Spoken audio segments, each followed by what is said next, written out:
It's 6 o'clock, and I'm calling this meeting of the regular board to order. In the absence of Supervisor Coleman, I'd like a motion to nominate Susan Morrow as President Pro Tem for the evening. I would make a motion. Support. Okay. All in favor? Say aye. Aye. Aye. Aye. Aye. Opposed?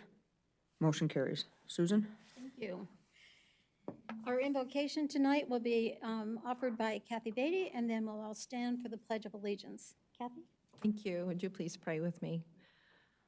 Father God, we thank you for the opportunity to serve in this fabulous community. We are incredibly blessed, and help us remember that and guide us with great wisdom and discernment tonight as we make decisions. Give us wisdom beyond ourselves, Lord, that we would make the right decisions, not only for today, but our future generations as well. We thank you for your goodness to us. In Jesus' name, amen. Amen. I pledge Allegiance to the flag of the United States of America and to the republic for which it stands, one nation, under God, indivisible, with liberty and justice for all.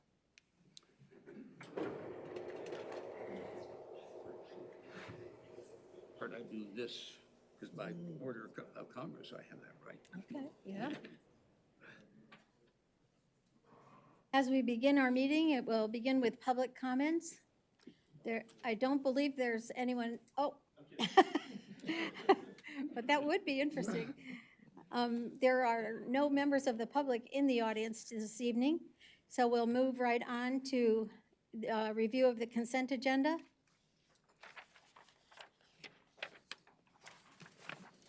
Board members, any questions or comments on the consent agenda?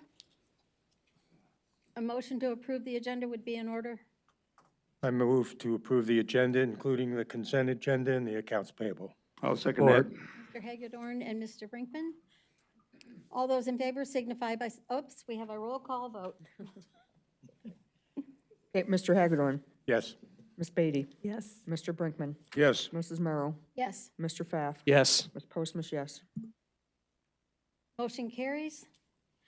Discussion of the new business. Cameron, would you like to take us through that? Sure. Thank you, Sue. So we, a year ago, applied for a federal grant, a Staffing for Adequate Fire and Emergency Response, otherwise known by the acronym SAFER grant, for firefighters. And as you recall, we learned a few months ago that we did not get that grant. It's a very competitive grant, obviously. It's fully funds firefighters for 3 years. And so we would like to apply for that again. With us tonight is Chief McKellar, and I don't know if he's got, others are planning to speak as well, but Chief McKellar, why don't you take it from there and talk about this year's grant opportunity and what you're proposing. This year's opportunity is pretty much identical to last year's opportunity, rule-wise and stuff. The only thing nice about it, they moved it back a few months. So it's open right now, the grant application cycle. It closes February 4th. We would like to go for 3 additional equipment operators, just like we discussed a couple months ago. This is one step. If we get it, it'd be great. And if we don't, we have another discussion. But what we figured it'd be 3 equipment operators, 24/7, 7 days a week. For the 3 years, it's a 0% match by the township again, like it was last application. Only difference this time, instead of $7.1 million, would be going for $918,000. Yeah, $918,000 to, over that 3-year period to support, if we get the grant, the 3 equipment operators. The only thing it doesn't cover, if they work overtime, call back, the townships would be responsible to pay that. Like I said, it moved back, so the final decision would be made by like the end of May, if we got the grant, if it's granted or not. It's a process that we've done for the last, 4 or 5 years since I've been here in the process, so it's not unfamiliar to us. It's just very competitive, like Cameron said, and I'm asking for your support to put in for this grant again this year. Thank you. Yep. Any questions from the audience on the subject? Any questions from board members on this subject? Kathy? Yeah, just, would you remind me why it was that we did not get it last time? Or do you know? They really don't give much of an explanation why you don't get it. It basically came back to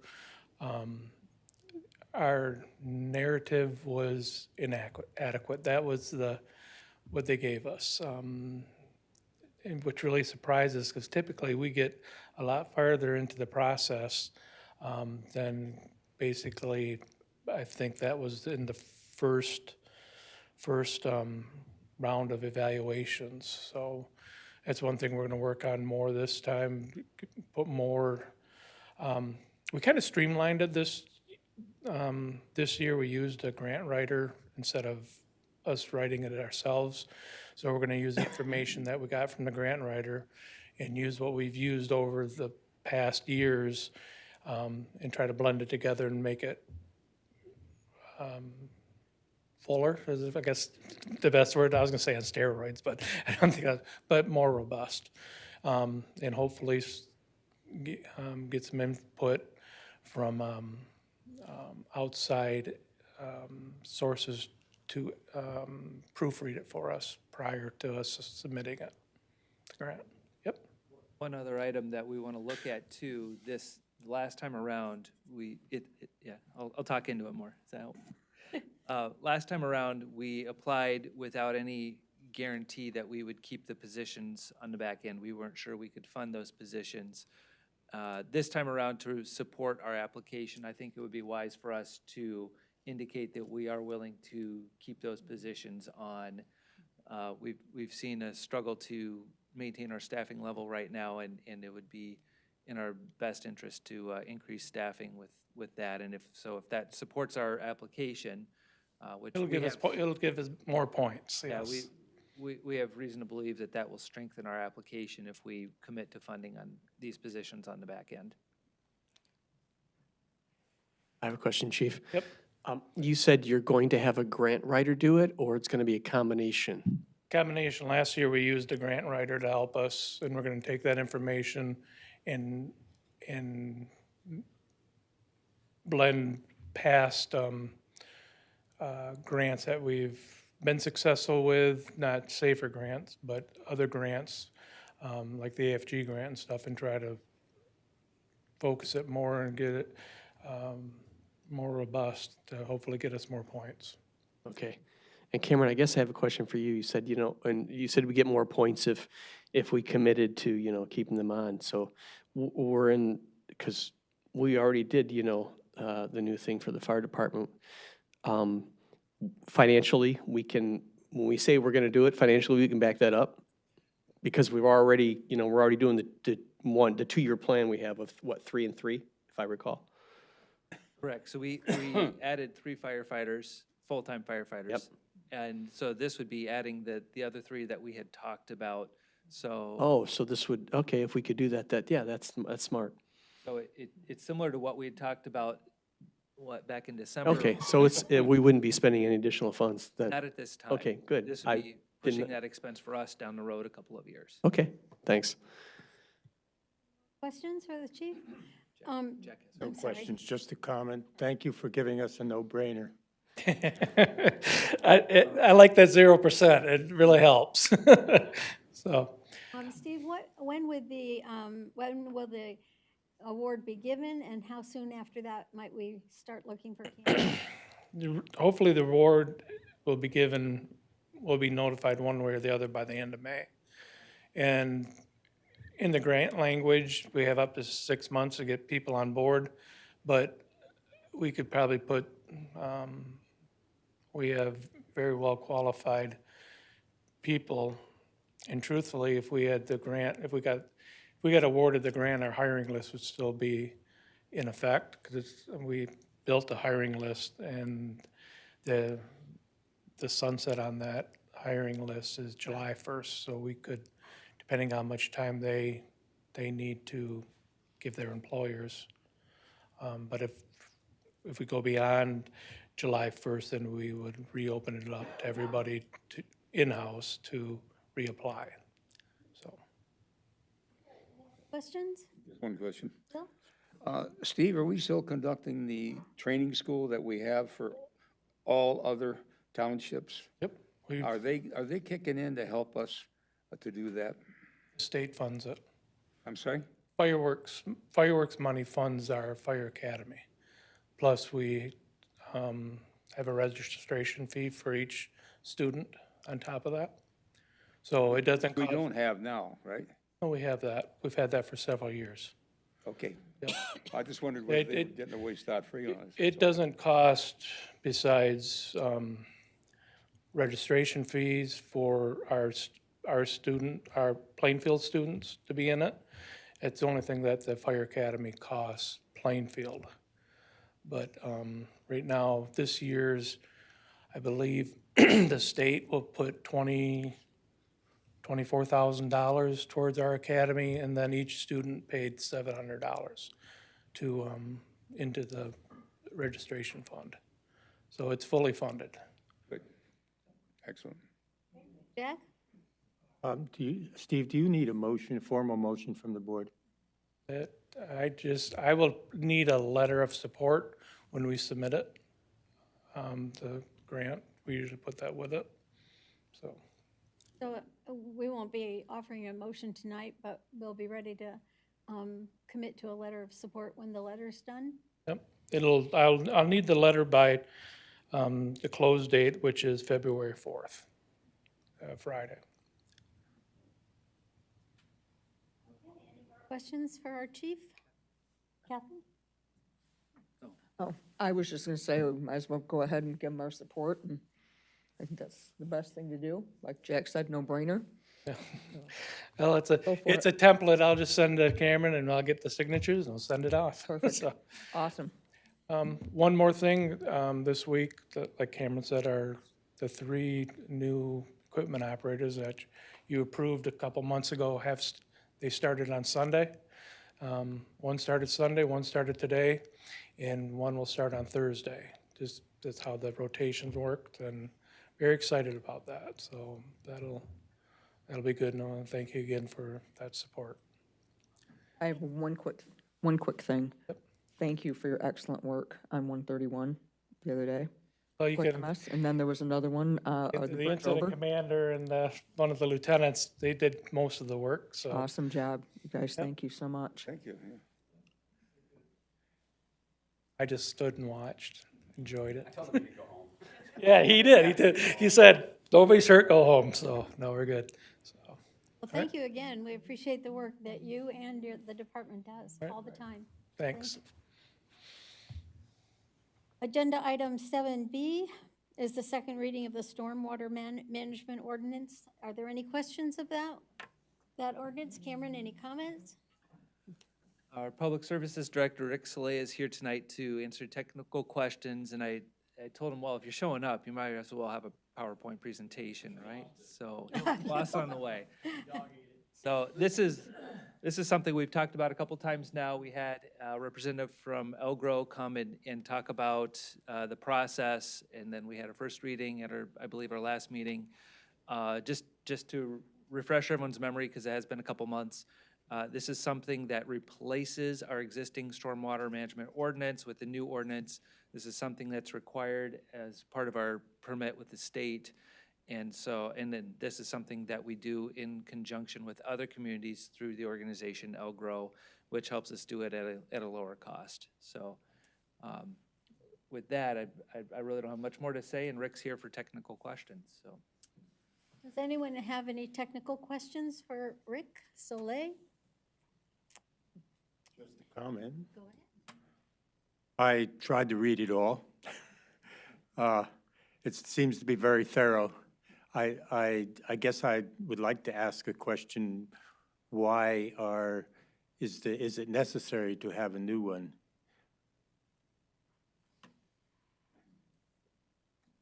Yes, it is. I think, it's probably explained, but there's some new rules from the state for MS4s that this ordinance is taking into account.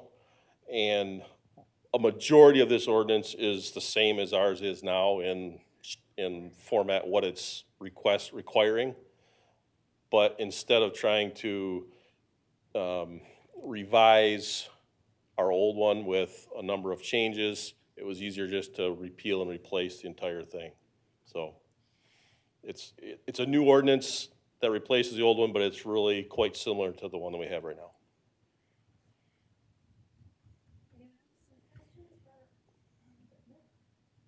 Rick, the other communities that participate, do they have exactly the same wording in their ordinances too? Substantially the same, yes. Yes. There's some choices that were made for different things in what ours came out to be, but substantially it's the same. Some things like a 10-year storm or a 25-year storm is what needs to be used for this design, that sort of thing.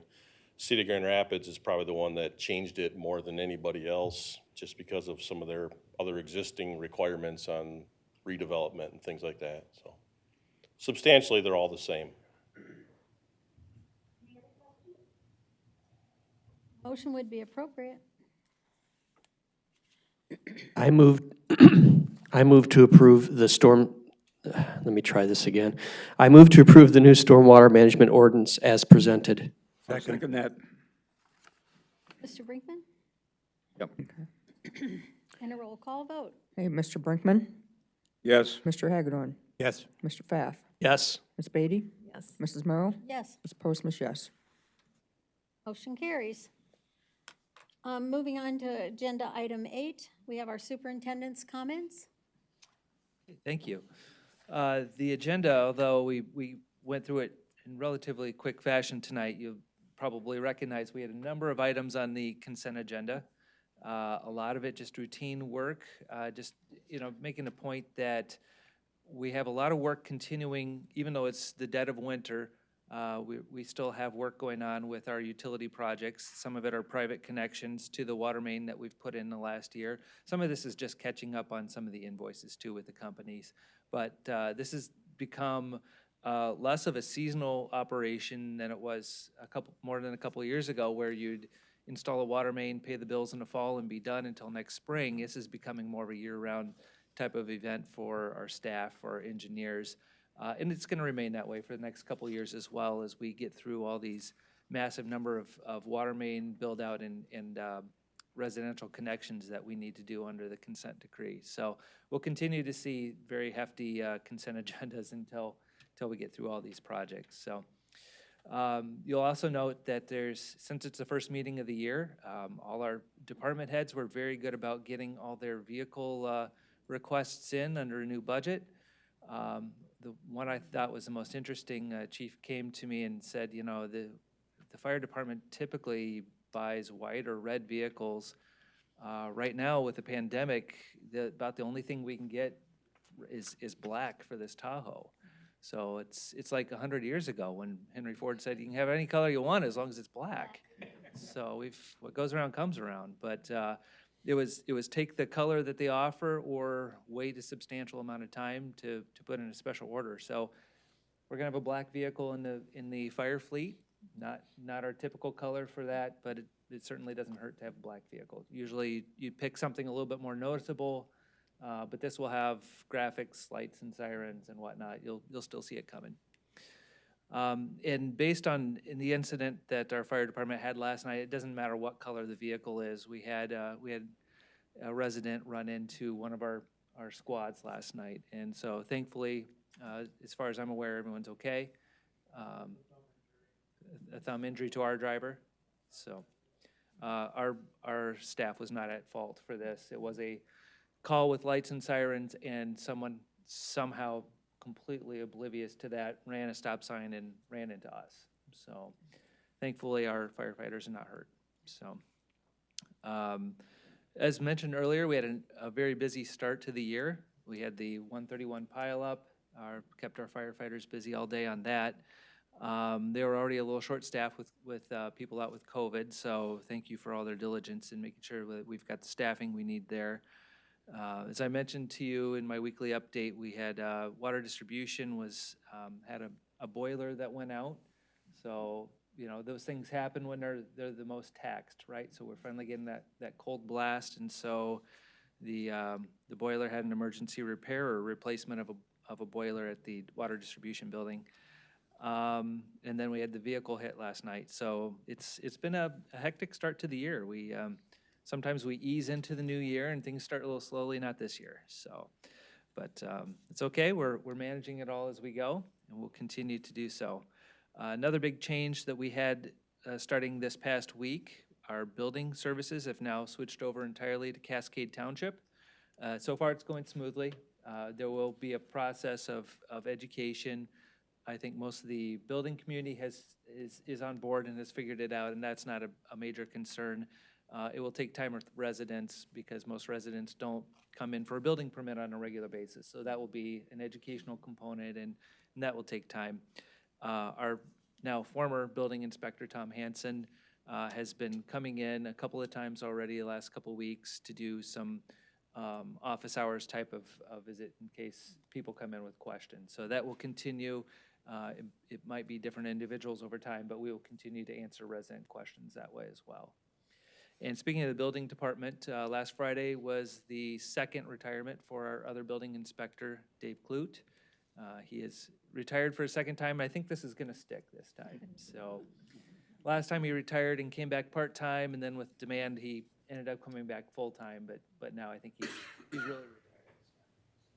Thank him for his work, and he's worked for the township for many years in that capacity. So talking about firefighters and making sure that we're at staffing, there's currently another grant opportunity out there for training and recruitment, and that's through the state. Something that Chief and I have looked at and interested in applying for. Doesn't require a match, but the tricky part is they want you to spend the funds by September. So what we've talked about is some heavy recruitment, especially for our part-time staffing, and getting the word out there. Have you thought about being a service in public safety? And this is intended for not just fire, it's for police, it's for EMS. Obviously, our interest is fire, but doing some recruitment work with that. So we're planning to put an application together. Again, no match on our end. It would be a reimbursement basis, so we put the money out for it. But looking to use some of that for training and especially for recruitment to try to build up our part-time ranks again.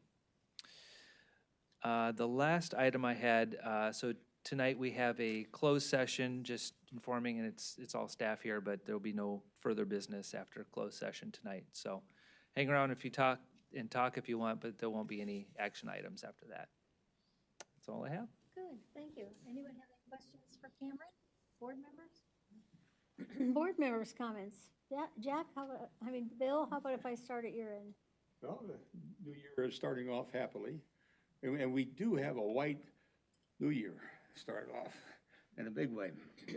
Sorry to hear about the big accident out there in the 196 out there, or 131 rather. But I guess we're gonna have to expect that this type of weather. That's why Sue came back, so she could become involved with this, and get in the snowy weather. So yeah, no, everything's going good. Very quiet in the Treasury. Not much applications, though. We get to get hot on that. And I was talking with Cameron about that, and also Warren. Maybe we need to reach out more for MMTA to help us in that. So, and we have that thing of that available to us to get a good trained one in. So, anyway, things are all quiet on the Western Front and the Treasury, going very quiet. Thank you. Kathy? Just want Bill to know that I've paid my taxes. There's been sent in a while ago. We're all good. I continue to appreciate Cameron and his access and being able to give me more background. I'm going into my second year, and I still feel like a newbie. So I do appreciate the time spent with me to give me some more background. So thank you. I've got nothing. Frank? I'm jumping around. I'm good, thanks. Jack? As you all know, I'm the representative from the board to the Rockford Area Community Endowment. And I was on the Rockford's Got Talent Committee, which was a fundraiser, 50% of which goes to Rockford Area Community Endowment, and 50% goes to the Library of Rockford. The benefit was Saturday night, and happy to announce that we've raised about $50,000 for the entire thing, 25 of which will go to the endowment. The reason we have a board member that is represented from here is because the endowment includes all of the Rockford School District, of which we're a part. So if there are is any need for funds from that endowment, we can apply from our township. So Sue did a few years back. I was just going to remind people that when we had Dick Slaughter here, the man who did Abraham Lincoln in pennies, we got financial support from the Rockford Area Endowment. Thank you very much. A couple of comments from me. I hope that all of you are getting the senior newsletter. Are you? Are you getting it in the mail? No, not in the mail. Okay. I'll make sure that you do get copies. Two of the programs that I'm in particular, if you're available, I hope that you'll be able to go to, are called Apprentice for Life, and they're free, and they're lectures, and they usually take place in the Performing Arts Building over at the high school, but sometimes they have to move us around, and one of them last fall was held at Oakview Church. But one of the speakers is coming to talk about being icebound, and each lecture does not relate directly to any of the other ones. It's just a subject that's interesting. And the second one is two stories about some of our patriots. And so I just wondered if you all knew that this was going on. They're free. You do have to have a registration so we can count heads ahead of time. The other day I had a wonderful experience happen. A person who came to our house for a reason also owns a company that's installing water mains into the people's houses, not just into the ground, but this is one of the guys who's actually been in the homes of these people. And I asked him about being selected. You know, the people, our customers, choose which company they want to have come into their home. I think there were originally about 8 that were, the list was about 8, and now maybe it's down to about 5 that they're choosing a lot. Anyway, his comments about everything in general were outstanding, and it was very exciting to hear the funny stories about what goes on in the house that we probably would not have heard before, but it was just a very, very positive experience. We know that it's positive going in the ground. We knew it was positive getting into the house, and now it was fun to hear some stories about actually inside. Any other comments from board members? A motion to move to closed session would be in order. I move that we go to closed session. Second? Yeah, please. Frank, would you please read the closed session with the, Oh, sorry. I move to enter into closed session to consider the purchase of real property as permitted by MCL 15.268D, which is part of the Open Meetings Act. motions by Mr. Pfaff and Second. support by Kathy Beatty? Oh, Second. She I'm did? sorry, All right, that's fine. Jack Hagedorn. Any discussion? All those in favor signify by saying aye. Aye. Those opposed? Motion carries. And we're not going to come back afterward. We already announced that.